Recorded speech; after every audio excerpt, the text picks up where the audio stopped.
Olá, sejam bem-vindos ao canal Briteolã, Comunidade Monoteísta.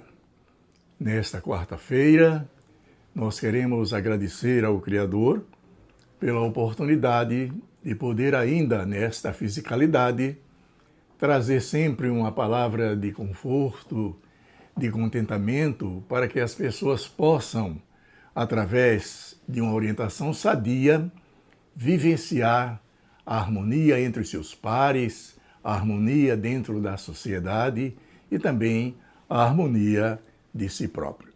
Bem, hoje nós queremos conversar sobre um assunto muito interessante, que nós precisamos fazer uma avaliação dentro da chamada observação estrutural de governo. Todos nós sabemos que quando nós estamos com alguma dificuldade de saúde, os nossos médicos nos orientam a fazer alguns exames.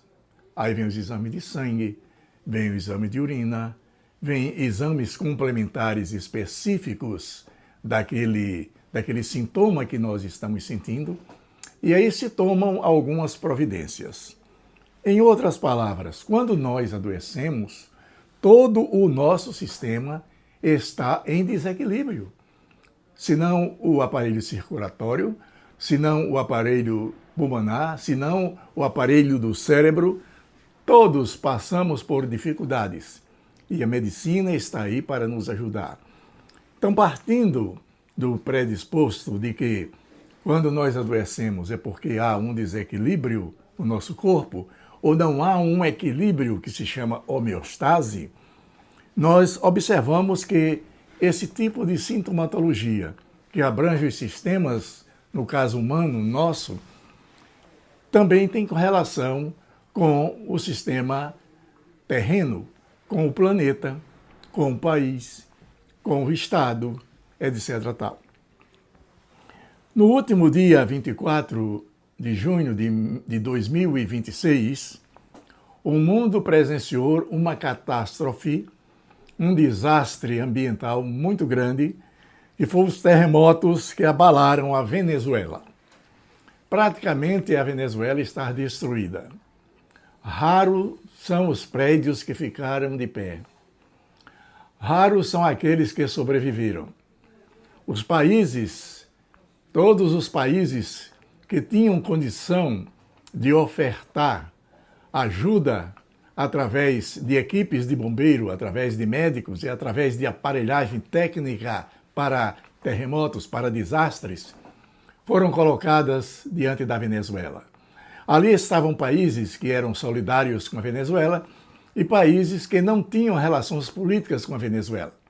No entanto, quando esta dificuldade de desastre ocorreu, chamou a atenção de toda a humanidade e as mãos foram estendidas para que muitas pessoas fossem salvas. Vimos corpos de adultos, vimos corpos de crianças, vimos corpos de jovens, de jogadores, de lideranças espirituais. No entanto, uma coisa se observou.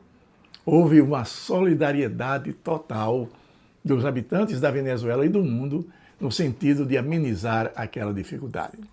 Mas a grande indagação é o seguinte: por que tudo isso aconteceu?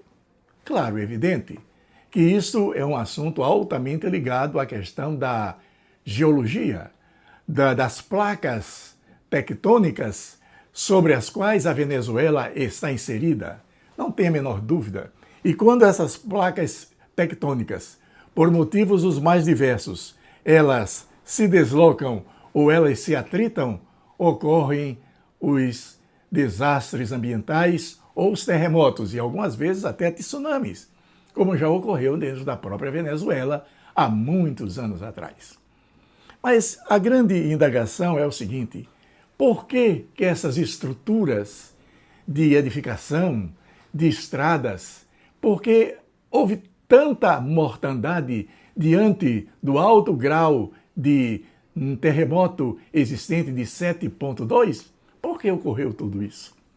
Certamente, durante aquele período de mais de 30 anos que houve um dos grandes terremotos também lá, o governo precisava ter se preparado para a probabilidade de tudo isso. A estrutura da Venezuela, antes mesmo do acontecido atual, já estava desmantelada, a economia estava sujeita a um processo político de desequilíbrio social, um lugar muito negativo em razão das perseguições, das mortes de compatriotas. Sem sombra de dúvida, a Venezuela estava diante de desequilíbrios dentro da visão do cosmos. Mas mesmo assim, mesmo diante de tudo que ocorreu politicamente com a Venezuela, observa-se que nenhuma providência foi tomada de infraestrutura. O ódio e a guerra entre alguns países e a Venezuela ocorreu diante de situações políticas que surgiram e que trouxeram, naturalmente, uma situação difícil para a Venezuela. Há uma passagem nas Escrituras Sagradas que diz o seguinte: quando o governo não pensa, o povo é que padece. A Venezuela passa por uma situação muito difícil, cujos moradores não têm quaisquer responsabilidades. No entanto, os governos de há mais de 30 anos, governos rígidos na liberdade política e na perseguição religiosa, precisam se aperceber que quando eles falham, o povo é quem padece. É hora de voltarmos para a espiritualidade. É hora de darmos a mão e aprendermos com a dor, a fim de que a nossa geração futura possa experimentar paz e abundância entre as nações.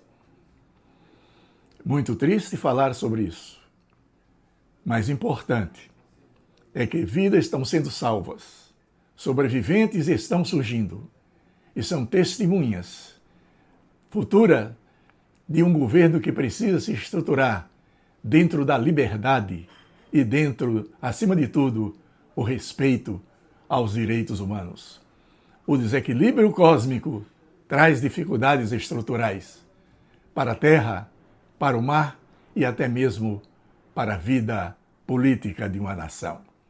Tomara que o Criador olhe com os seus olhos de misericórdia e possa prover situações de resgate e situações em que sejam solucionados os problemas e a Venezuela volte a ser um país livre, um país que possa ter a sua economia fluindo de maneira totalmente ao lado do povo, e este povo sofrido, e este povo que hoje padece, possa ressurgir das cinzas e possa, acima de tudo, louvar o Criador de todas as coisas.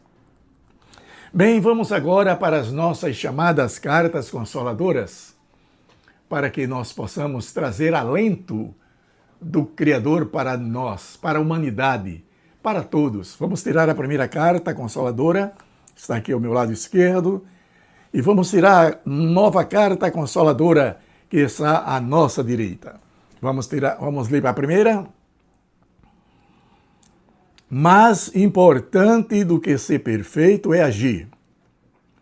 Ajustes podem ser feitos ao longo do percurso. Precisamos agir.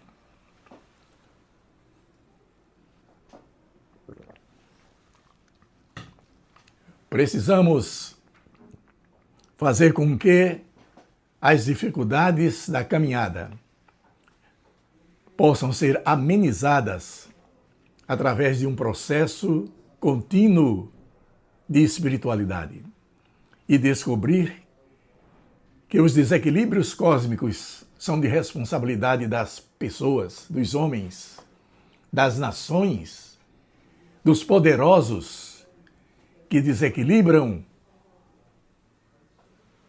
a ordem do cosmos. E tempos depois, a ressonância, o feedback ocorre porque não plantamos algo positivo. O governo esqueceu o povo e o povo passa a pagar um preço alto por causa dos seus governantes. Essa aqui é a verdade. Vamos para a segunda carta consoladora. Quando não somos gratos pelo que temos e olhamos apenas para o lado negativo da vida, não há como o universo trazer oportunidade para mudarmos a nossa realidade. Mude a sua forma de ver as situações. Vamos ajudar a Venezuela. Bendito seja o nome daquele cujo glorioso reino é eterno. Faze-nos voltar eterno e voltaremos. Renova os nossos dias como nos tempos antigos.